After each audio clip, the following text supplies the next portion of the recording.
¿Qué onda, amigos de Contextico? Hoy vamos a hablar un tema muy importante, pero también muy polémico y que puede ser de confusión para algunos.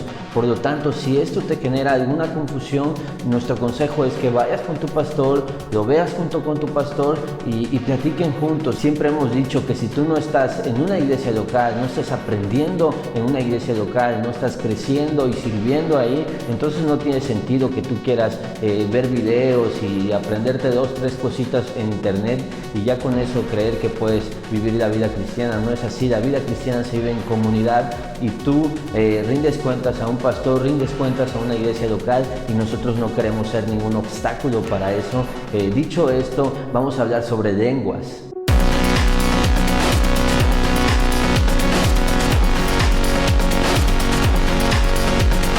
Solo queremos que en las iglesias donde practican el don de lenguas lo hagan bíblicamente. Entonces este debate sobre vigencia o no de dones, créanme, sería un poco más nulo. ¿Por qué?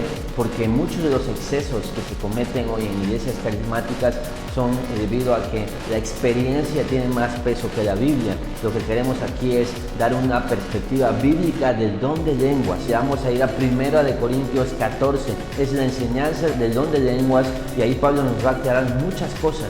Entonces aquí quiero dar unas instrucciones que da Pablo, inspirado a través del Espíritu Santo, que es el que también da los dones y que lo da la Biblia misma. Regla número 1. Un máximo de 3 personas pueden hablar en lenguas en un servicio religioso. Dice Pablo dentro del contexto de un servicio de la congregación que si alguno habla en lenguas, sea esto por 2 o a lo más 3. Es decir, que si hay 4 personas hablando lenguas, están pecando en contra del mandato de Pablo, en contra del mandato de Dios mismo y en contra de lo que el Espíritu Santo está inspirando para ser escrito en la palabra. Esa 4ª persona debería no hablar en lenguas, debería callarse, porque hacerlo más de 3 personas estás transgrediendo el principio bíblico. Y otra vez, porque sé lo difícil que es esto cuando el hábito es que sean muchas personas hablando en lenguas. Te quiero decir que no es mi opinión, que no es mi experiencia, que no es mi perspectiva, sino dice el texto 2 o 3, no más. Regla número 2, dice el texto que no solo deben hablar a lo máximo 3, sino que debe ser por turno, es decir, una persona a la vez. Si más personas están haciéndolo al mismo tiempo, es pecado. Regla número 3, todos los que hablan en lenguas, es decir, máximo 3 y uno por uno hablando, deben de ser traducidos. El mandamiento es claro, dice que uno interprete. Y 1 Corintios 14, 28, el versículo siguiente es aún más enfático, que si no hay intérprete, calle. Si no hay nadie que esté interpretando la lengua, esa persona debería callar, debería obedecer lo que dice la Escritura, lo que dijo Dios mismo. ¿Cuáles son las implicaciones de estas 3 reglas? Si más de 3 personas están hablando lenguas en el mismo servicio, si más de una persona está hablando al mismo tiempo, es decir, si no están haciéndolo uno por uno, o en todo caso, si no hay intérprete, están transgrediendo el principio bíblico que fue inspirado por el Espíritu Santo. Entonces afirmar que ese es un don que está dando el Espíritu Santo y es una manifestación del Espíritu Santo sería decir que el Espíritu Santo se está contradiciendo a él mismo. Sería decir que el Espíritu Santo está moviendo a una persona a pecar en contra de lo que Dios mismo dijo. Sería decir que Dios te movió a fallar a un mandato que Él había dado en la Escritura.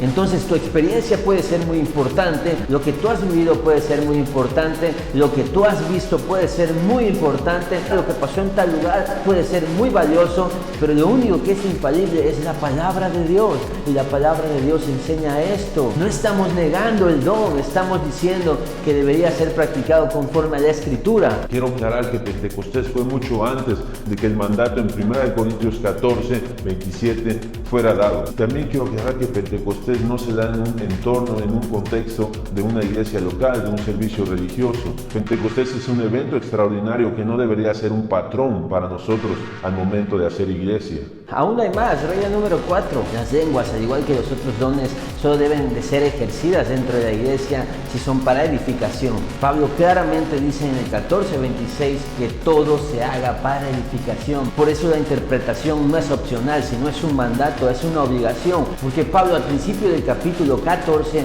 ha dicho que debe haber entendimiento, que edificación sin entendimiento no existe. Oye, Adrián, pero es que el espíritu, es que la letra mata, eso no tiene nada que ver. El entendimiento es necesario para la comprensión.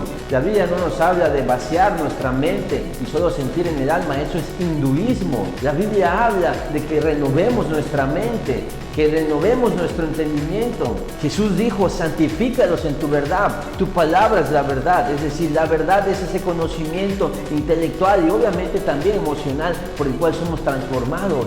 Si no comprendemos algo, no podemos ser edificados. Lee el capítulo 14 y verás qué es lo que está diciendo Pablo. Que entender lo que se dice en las lenguas es necesario para edificación. Si no, no hay edificación.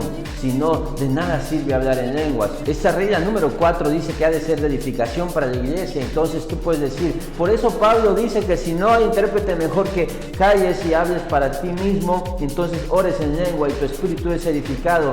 ¿Sabes? Eso no es una enseñanza. Eso no es un consejo que Pablo te está dando para que tú ores en lenguas y seas edificado tú mismo. No, él precisamente está usando este punto para decirte que si no tienes intérprete, deberías orar para tenerlo. Porque si oras en lenguas y no tienes intérprete, tu espíritu ora, pero tu entendimiento queda sin fruto. Y dice que si no hay entendimiento, de nada sirve. Y dice Pablo, porque si solo oras con el espíritu, como muchos dicen que oran y no entienden, pero algo está pasando dentro de ellos.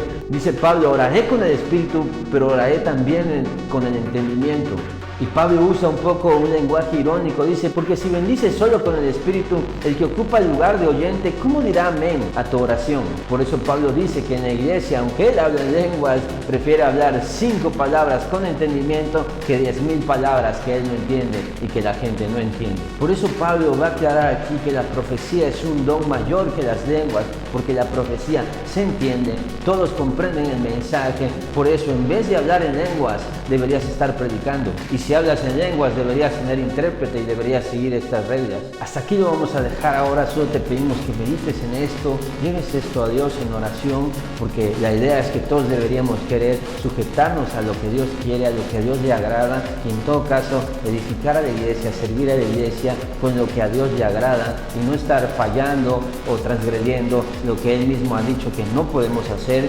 Debes saber que amamos a la iglesia, no es nuestra intención causar conflictos, no es nuestra intención causar debates. Sabemos que pueden surgirte muchas dudas, cosas que aquí no hablamos porque el tema es muy extenso, así que escríbenos, puedes comentarnos, puedes preguntarnos y con mucho gusto responderemos tus dudas, trataremos de ayudarte, si es posible haremos más videos al respecto. Y recuerda, nosotros no venimos aquí como maestros para imponer qué es lo que nosotros creemos y qué es lo que todo el mundo debería de creer. Somos aprendices, seguimos aprendiendo y queremos compartirte un poco de esto. Así que visita nuestras redes sociales, visita Contextico TV, escríbenos, estamos para servirte, nos vemos pronto.